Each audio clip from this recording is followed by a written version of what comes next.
boys and girls, children of all ages, welcome to Robert Sports Show. I'm your host, Robert.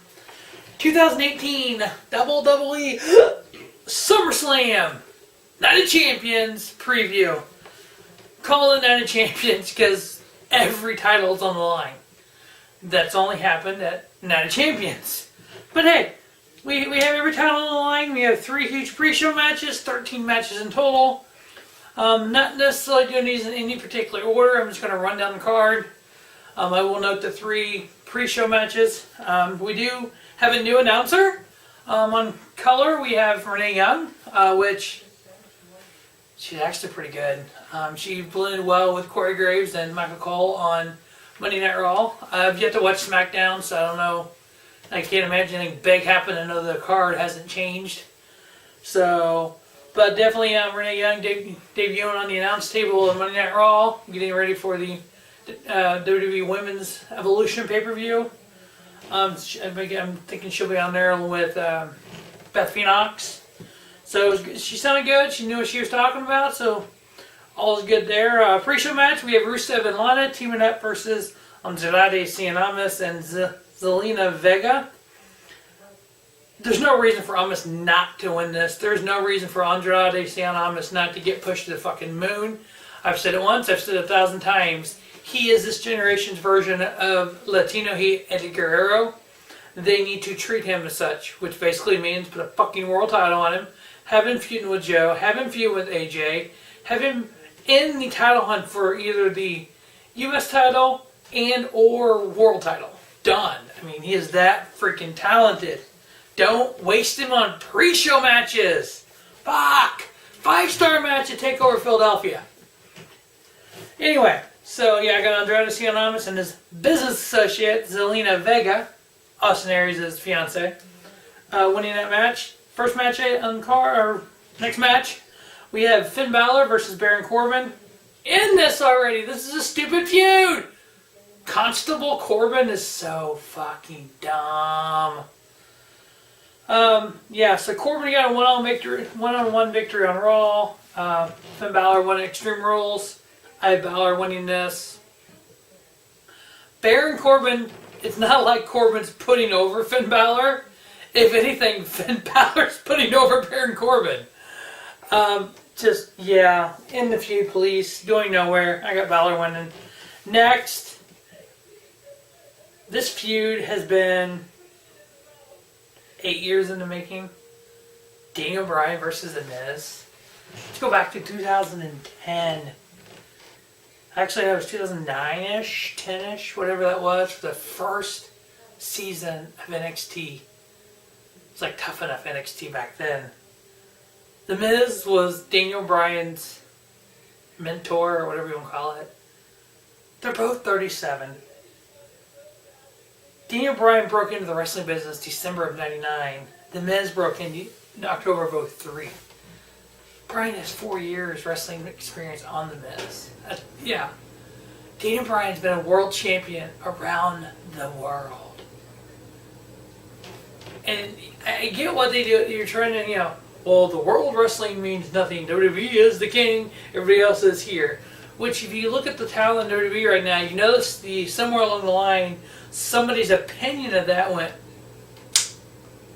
fuck, they're talented around the world. Look at the influx. Look at the champions.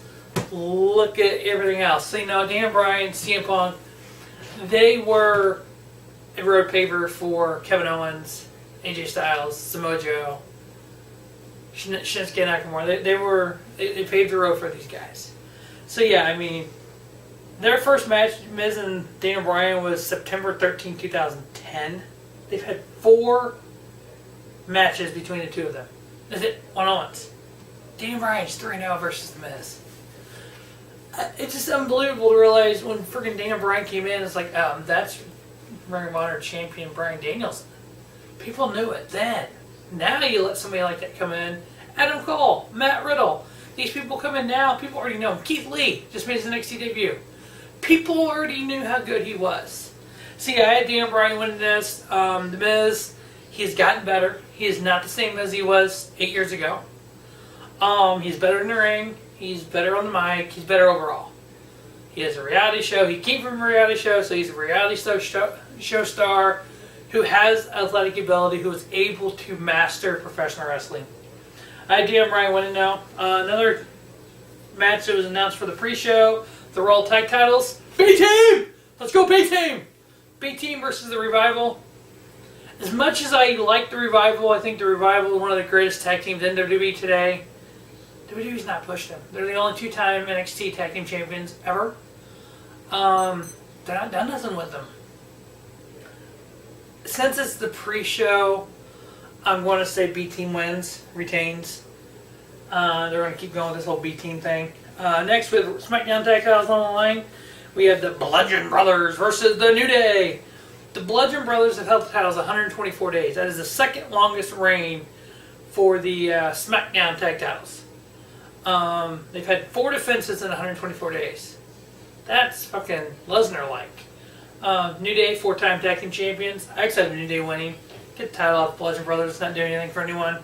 Let the New Day win.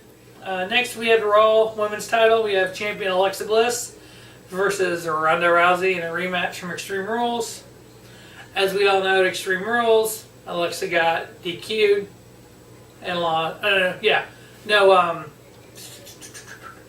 It was Rousey and Nia Jax, and Bliss came in and cashed the Money in the Bank in. Wow. And then caused a DQ. Rousey won the DQ. Alexa cashed in Money in the Bank, costing Rousey her chance. Now we have Alexa Bliss, fresh off her Money in the Bank cash-in, 1 month ago, versus Ronda Rousey. Right now, both women's champions, Carmella on SmackDown, Alexa Bliss on Raw, both are the Money in the Bank winners. You have, in 2 months, you have a Women's Revolution pay-per-view coming up. Why wouldn't you want your past two Money in the Bank winners to go to that show and represent their titles? Have your Mae Young Classic winner, first Mae Young Classic winner, go to the show with the title. Have the finals for your second Mae Young Classic. And then you can still do, like I've talked about multiple times now, 4-on-4, 4 horsewomen of UFC versus the 4 horsewomen of WWE, when most of them they're all on different shows, NXT, SmackDown, Raw. You have everybody together for one night. You can do that match for one night. So yeah, I actually have, Alexa Bliss is a 5-time women's champion. Ronda Rousey's had one singles win and 1 DQ singles win. Rousey gets the victory of the match. Alexa keeps her title. It's going to be like a DQ, count out, something like that. We know Alicia Fox got involved. We know Natty Neidhart will be at ringside with her best friend Ronda Rousey.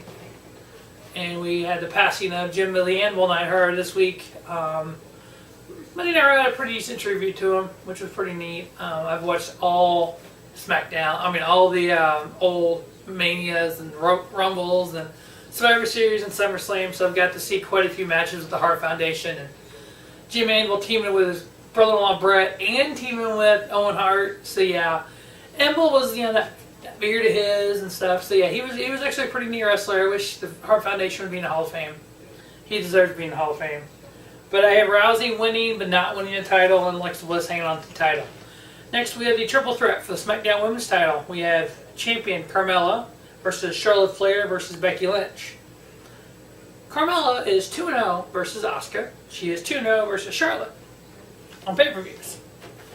Becky Lynch is 2-0 versus Carmella. I still think Carmella somehow comes out of this with the title. She'll end up probably pinning Becky Lynch. That way, hopefully, it sets up for what I want to happen at the Evolution show. But I could be wrong. Charlotte can win. I'm fine with that if she does. She's 2-0 at SummerSlam. Let her get to 3-0. But based on everything they're doing right now, why not have your WWE Evolution pay-per-view, which is the end of October, 2 months away, have your 2 Money in the Bank winners as champions, have your Mae Young Classic winner as the champion. When you crown your second Mae Young Classic winner.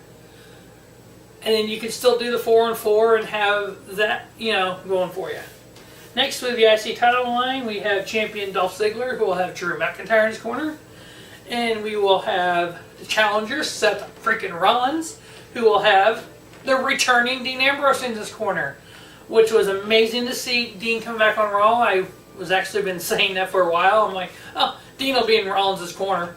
And I figured he'd just come out at freaking SummerSlam, make it bigger, but hey, nice pop at the end of Raw. I liked it. Dean looks in shape. Dean looks like he's going to kick some ass. Now, Dolph this is his 5th IC title run. He's had several short ones. He's had 37 days, 22 days, 35 days, and then his longest was 160, which was his first. This one's at 59. I actually have Dolph retaining. So I want Seth to go into the world title hunt. I have Dolph retaining. Next, we have the U.S. title line. We have U.S. champion Shinsuke Nakamura versus Jeff Hardy, the brother Nero. This is the rematch from Extreme Rules when Shinsuke beat Hardy in like 6 seconds for the title or whatever it was. Hardy's been kind of did this feud with Randy, so I think Randy will get involved. I could see Randy getting involved and costing Shinsuke and helping Jeff Hardy, not on purpose, accidentally helping Jeff Hardy win. Jeff Hardy, regain the U.S. title and then feud with Randy with the U.S. title. So I got Jeff Hardy winning that. Next, we have another pre-show match with the Cruiserweight title. Finally seeing it on the freaking pay-per-view. It's awesome. We have champion Cedric Alexander versus Drew Gulak. Cedric Alexander is in the midst of a 125-day title run, the second longest for the Cruiserweight title. The Neville has the longest at 197. As much as I like Cedric Alexander, as talented as he is, I like for him to change it up a little bit. Put the title on Drew Gulak. They have this little faction with Gulak and Tony Nese and Gulak's with Brian Kendrick and Jack Gallagher now. Give Gulak the title, might blow that little faction up a little bit because Brian Kendrick, former Cruiserweight champion, and Jack Gallagher is pretty talented. So, I do have Drew Gulak winning the Cruiserweight title. Next, we have the Money in the Bank briefcase match. We have if Braun gets DQ'd or counted out, he loses. So the only way Braun doesn't lose the briefcase is if he gets a 1-2-3 victory. Why? Braun Strowman versus Kevin Owens. Braun's last 2 matches on Raw was a count out and a DQ. Losses to Jinder. Braun's last singles pinfall / submission loss. So not just a loss, but when he actually got pinned was September 24, 2017 by Brock Lesnar. You made Braun Strowman this big-ass fucking beast. Why get to take the freaking case off of it? Why not let him go ahead with the case and win the title? You want to go a different route, I'm fine with that. I'm fine with Kevin Owens being world champion. Do not get me wrong. I want Kevin Owens being a 2-time Universal Champion. I would have no problem this main event getting fucked over with Kevin Owens' Money in the Bank or Braun Strowman Money in the Bank. I want Kevin Owens to win. I'm picking Kevin Owens. But hey. Next, we have the WWE title on the line. We have WWE Champion, the phenomenal AJ Styles, defending the title versus Samoa Joe, Samoan submission machine. If you would have went back 3 years, 2015, August of 2015, if you would have told me in 3 years, the WWE title on the line at SummerSlam, AJ Styles versus Samoa Joe, I would have said you're fucking nuts. Never thought I would see this. But guess what? We're seeing it. AJ Styles, Samoa Joe. WWE title, SummerSlam. 284-day title run for the phenomenal AJ Styles. That is the longest WWE title run since CM Punk, 434. Before that, it was John Cena at 380 in 2007.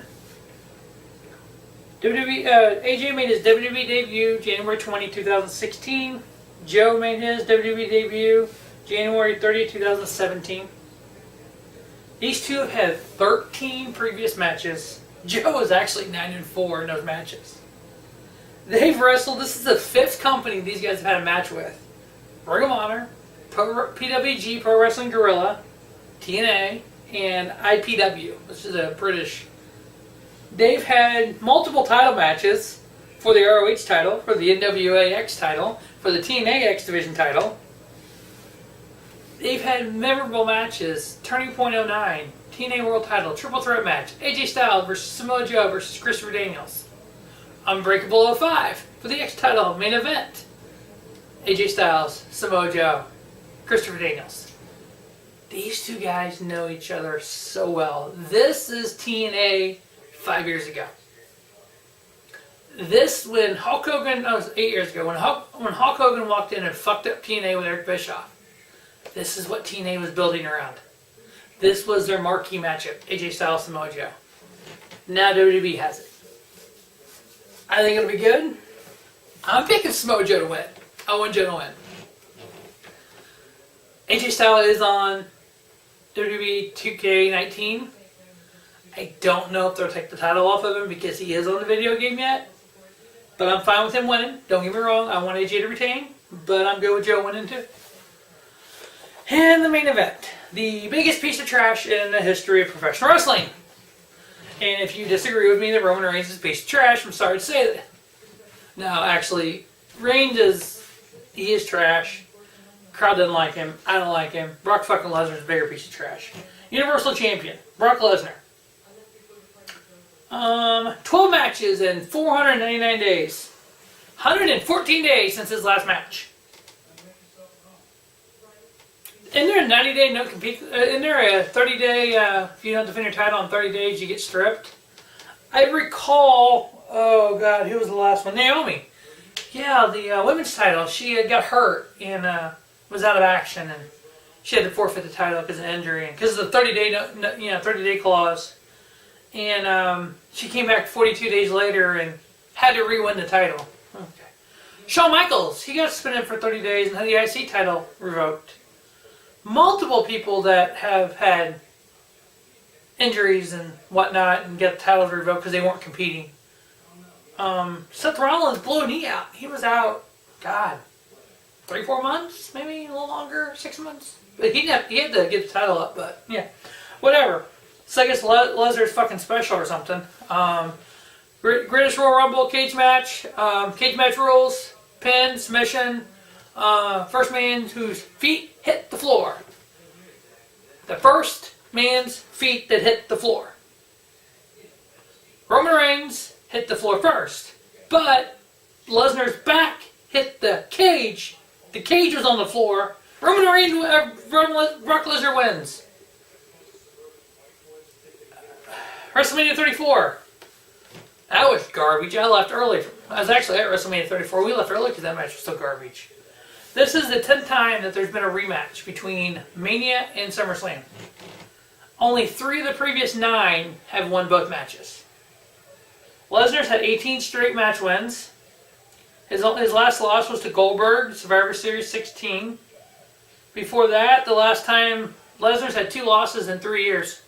I know you got to wrestle to lose, but his last loss before Goldberg was Taker at SummerSlam 15.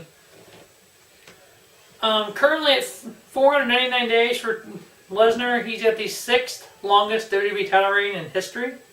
It's the longest since 1984, and Hogan at 1,474 days.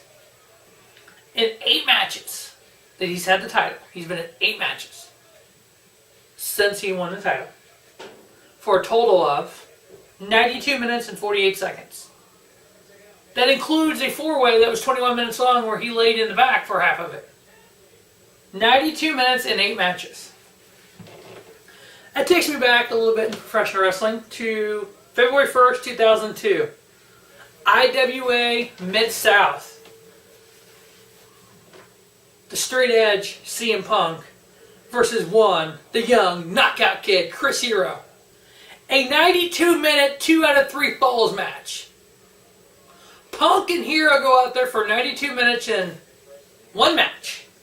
Brock Lesnar spends 92 minutes in 8 matches. If you take out the 4-way and the 3-way he had, he's averaged 10 minutes in his 6 one-on-one matches. If Roman Reigns doesn't win this, or if Brock Lesnar is able to leave Brooklyn as the Universal Champion, Vince needs to just die.